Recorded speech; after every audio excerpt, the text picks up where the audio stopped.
ఈరోజు కూర బాగుంది. దోశ అదిరిపోయింది. పచ్చడి వాసనకు నోరు ఊరిపోతుంది. పలావ్ స్పైసీగా భలే కుదిరింది. ఇలాంటి మాటలు మీ ఇంట్లో వినిపిస్తుంటాయా? వినిపిస్తుంటే సరే. లేదంటే డైనింగ్ టేబుల్ శుభ్రం చేస్తూనో, వంటగది గడప దగ్గర ఓ మనిషి ఇలాంటి చిన్న మాట కోసం వెయిట్ చేస్తుంటారని గుర్తుపెట్టుకోండి. ప్రేమగా వండిపెట్టి అంతే ప్రేమగా వడ్డించే ఇల్లాలు మీ నుంచి కోరుకునేది ఇలాంటి మాటలనే. నాకు ఇలాంటి మాటలు అలవాటు లేవు. అయినా ఇంట్లో కూడా రోజు ఇవన్నీ చెబుతూ కూర్చుంటామా అని అంటారేమో.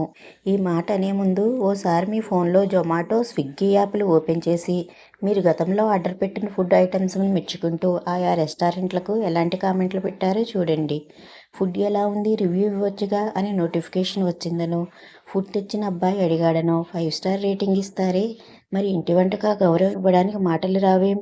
బిడ్డ రోజంతా కష్టపడి చదువుకుని వచ్చాడు. మంచి టిఫిన్ ఏదైనా చేసి పెడదామనుకునే తల్లి, భర్త మధ్యాహ్నం ఎలా తిన్నారో ఏమో రాత్రిపూటైనా బాగా తినాలని తాపత్రయపడుతూ అన్నీ వేడివేడిగా వడ్డించే భార్య, అన్నకు రుచిగా వండి పెట్టాలని ప్రయత్నించే చెల్లి, తమ్ముడికి ప్రేమతో నచ్చింది చేసి పెట్టే అక్క, ఎవరైనా కానివ్వండి, తమ కష్టానికి ప్రతిగా కోరుకునేది చిన్న ప్రశంసే.